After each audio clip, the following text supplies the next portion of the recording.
ప్రాక్టికల్‌గా నిన్నటిది జరిగింది చూస్తుంటే, రివర్స్ గేమ్ ఏపిచ్చినట్టున్నారు తెలుగుదేశానికి అనుకూలంగా ఉండేటటువంటి స్ట్రాటజిస్టులు.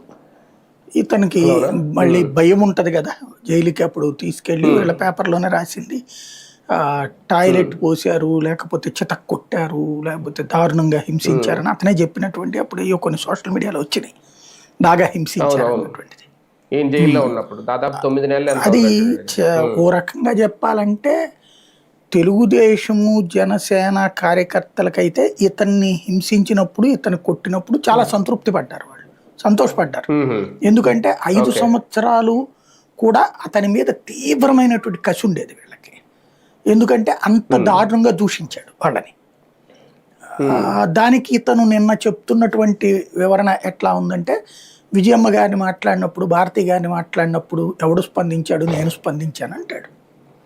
హ్మ్. విజయమ్మ గారిని అవును. మాట్లాడినప్పుడు, భారతి గారిని మాట్లాడినప్పుడు ఆళ్ళేం చూస్తా ఊరుకోలేదు గదా! ఆళ్ళు హ్మ్. వాళ్ళు స్పందించారు గదా! స్పందించారు. ఈయనలాగా బూతులు అవును. తిట్టలా. బూతులు తిట్టడం హ్మ్. వల్ల ఆళ్ళని దూషించిన దానికంటే నీ దూషణ ఎక్కువైంది. ఇప్పుడు హ్మ్. విక్టిమ్ కావాల్సిన వాళ్ళు అక్కడ అఫెండర్‌లయ్యారు. అటాకర్‌లయ్యారు. ఇప్పుడు హ్మ్. వాళ్ళెవరో దూషించారు. దూషించినటువంటి సందర్భంలో వాళ్ళని బూతులు తిట్టాను నేనంటే, వాడు బూతులు తిట్టినోడిని నువ్వు బూతులు తిడితే ఇంక దాంట్లో జెన్యూనిటీ ఏముంది? ప్రాక్టికల్‌గా అవును. ఇతనేంటంటే కొంచెం హడావిడి క్యారెక్టర్.